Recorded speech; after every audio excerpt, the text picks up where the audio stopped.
Hello everyone, good morning, welcome back to my new blog. हजुरहरूको स्वागत छ मेरो ब्रान्ड न्यू ब्लगमा।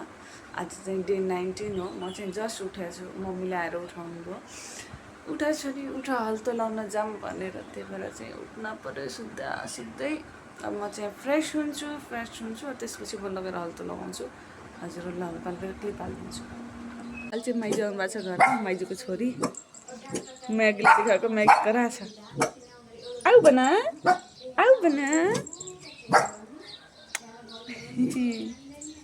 हामी चाहिँ अब खन्न आइसकेका छौँ। यति छ, धेरै छैन। त्यहाँ आन्टीले खन्दै हुनुहुन्छ, यहाँ हाम्रो खन्ने छ। अब खान्छौँ।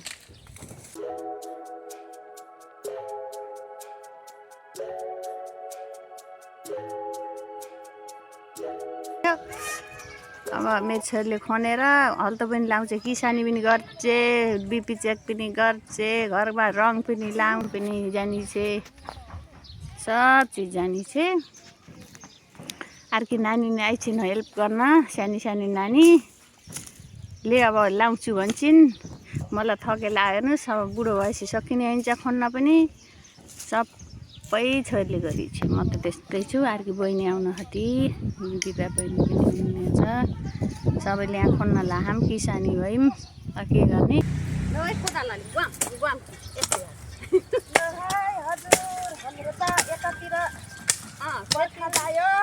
खेतीपाती अब हल्तो लाउनेको टाइम आएछ, हेर्नुहोस्, बिरालो लाउनु पर्यो। हजुरकोतिर के छ कुन्नी गरेपछि फेरि खाना होला। यतातिर त यस्तो पो छ त हेर्नुहोस्। अब यहाँ हल्तो लाउने खन्ने होइन, यस्तो धौबा छ, यस्तो पसिना छन्। त्यहाँ अर्कीले खन्नु छ, सादा बहिनीले कपाल पनि यस्तो भएको छ त, के हेर्नु त। ल है खन्नुहोस्। खेती किसानी गर्ने मान्छे कपाल कस्तो हुन्छ त, यस्तै हो। फाइनली लगाएर सकिसक्यौँ गाइस। यहाँदेखि यति छ, लगाएर सकियो। अब चाहिँ म जान्छु। अब यसको माथि के गर्नुपर्छ त्यो मम्मीले गर्नुहुन्छ, म चाहिँ जान्छु। म चाहिँ अहिले भर्खर नुहाएर फ्रेस भएँ। अब चाहिँ तल जान्छु, अहिले कपडा सपडा धोएँ। अब तल जान्छु, चिया खान्छु कि खाना खान्छु त्यो थाहा छैन। 10:30 बजिसकेको छ, 10:30 भइसकेको छ। अब चिया खाम कि खाना खाम भन्ने भए, भोक त खतरा लागेको छ। मम्मी अझै आउनु भएको छैन, त्यो छापा हाल्न पर्छ भन्नु भएको थियो। छापा हालेर आउँछु भन्नुहुन्थ्यो। मम्मीको लागि वेट गर्छौँ, अनि मम्मी आइसकेपछि अनि बल्ल खाना खान्छौँ। अहिले चाहिँ अब म गएर सायद चिया खान्छु, ल नट फिक्स, चिया खान पनि सक्छु, नखाना पनि सक्छु। अगर खाएछु भनेपछि देखाइहाल्छु। अहिले चाहिँ म तल जान्छु। अब चाहिँ अब खाना खान लाग्छौँ। मम्मीले त्यहाँ खाना लाउनु भइगयो, त्यो हेर्दै खाँदैन हम बहिनी आएपछि। यसको पनि आयो, मेरो पनि आयो। अब चाहिँ म खाना खान्छु, अनि त्यसपछि भेटौँला। कहिले काम सकिने भएन गाइस। अब फेरि यो खै कहाँ के गर्ने हो भन्नु त। माथि चरबाट पानी खस्यो, त्यही भएर यो जुन अस्ति बनाएको थियौँ नि हामीहरूले, यसको त उता साइडकोबाट पानी रसायो अरे। त्यही भएर फेरि यो के बनाएर अनि त्यसमा लगाउने अरे।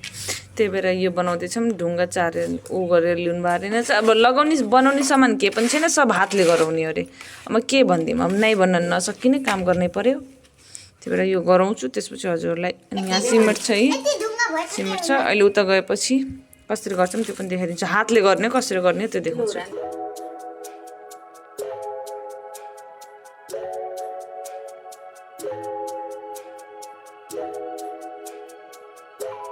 अब यसमा चाहिँ घोल हाल्ने अरे, के हो भइहाल्छ त्यो। यहाँ पनि बनाएर सकिसक्यौँ। हामीले यो बनाउनु थियो कि त्यहाँबाट पानी डाइरेक्टली राम्ररी जाने थिएन, यो बनायौँ। अनि माथि यहाँ भित्रनुबाट पानी चुन्थ्यो भन्नुहुन्थ्यो मम्मीले, अनि त्यही भएर माथिबाट बनायौँ। अब हेरौँ चुन्छ कि नै, के हुन्छ। यो बनायौँ, अनि त्यसपछि यो बनायौँ। मेरो हातको हालत हेर्न सक्नुहुन्छ, यस्तो भयो। अब त्यो कर्चियो कि के भन्छन् त्यो थिएन, हातले बनाउनु पऱ्यो, त्यही भएर यस्तो भयो। चाहिँ माथि जाने, नास्ता खाने हुने, नास्ता के खाने हुन्छ आज मम्मीले हेरौँ। अहिले चाहिँ हामी नास्ता खान लाग्छौँ। मम्मीले त्यहाँ खाँदै हुनुहुन्छ, नानीले पोक्छिन् भनेर भुइँमा बसेर खान लाग्छिन्। यस्तै छ। चाउचाउ खाँदै हुनुहुन्छ, म पनि बेच्नुमा खान्छु। मेरो हात यस्तै खाँदो रहेछ, जे होस्। ए खाँदो रहेछ क्या हात, सिरमिटले। अब ऊ लगाउने थिएन अनि पछि केले लगाउने नि हातले लगायो नि त्यही भएर हात यस्तो भयो के भने अहिले तेल लगाउँछु भइहाल्छ के भए यति त गर्नै पर्यो गाइस अहिले मैले बाहिर लिएर आएको छु एकैछिन बाहिर घुमाउन मौसम हेर्न सक्नुहुन्छ यस्तो गरेको छ म्यागी एकछिन घुमाउँछु यसलाई कस्तो मान्छे हेर्ने हुन्न कस्तो गर्छ कति खुसी हुन्छ मम्मी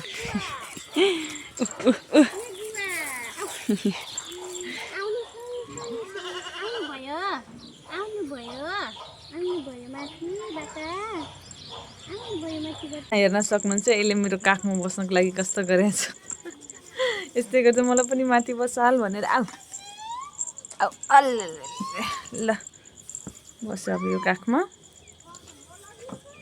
अब हेला भाइलाई काख कसले हेर्ने त्यहाँ चाहिँ मम्मी हुनुहुन्छ त्यो पारे यो काखमा बस्नको लागि कस्तो गरेको थियो अब चाहिँ काखमा बस्यो अब चाहिँ हेर्छ यता उता बाहिर चाहिँ मौसम हेर्न सक्नुहुन्छ एकदम शीतलको मौसम छ यो हेर्नु कसरी बस्छ हेर्न सक्नुहुन्छ माथि बस्यो अब हेर्छ यता उता हेर्छ यसलाई बानी बसेको के अब काखमा बसेर यस्तो सानो मान्छे छ मेरो सानो मान्छे यस्तै शान्त भएर बस्दैन हुने नटोकिने नि टोकेर कस्तो गर्छ कि हातमा यो जति पनि दाग उ छन् नि दागहरू सब यहाँको काम सब यहाँको हाम्रो म्यागीजीको काम म्यागीको क्यामेरामा अलिअलि देखेनु हो कस्तो टोक्नु खोज्छ हात मुखमा लाग्नै हुन्न टोक्नु लगाइहाल्छ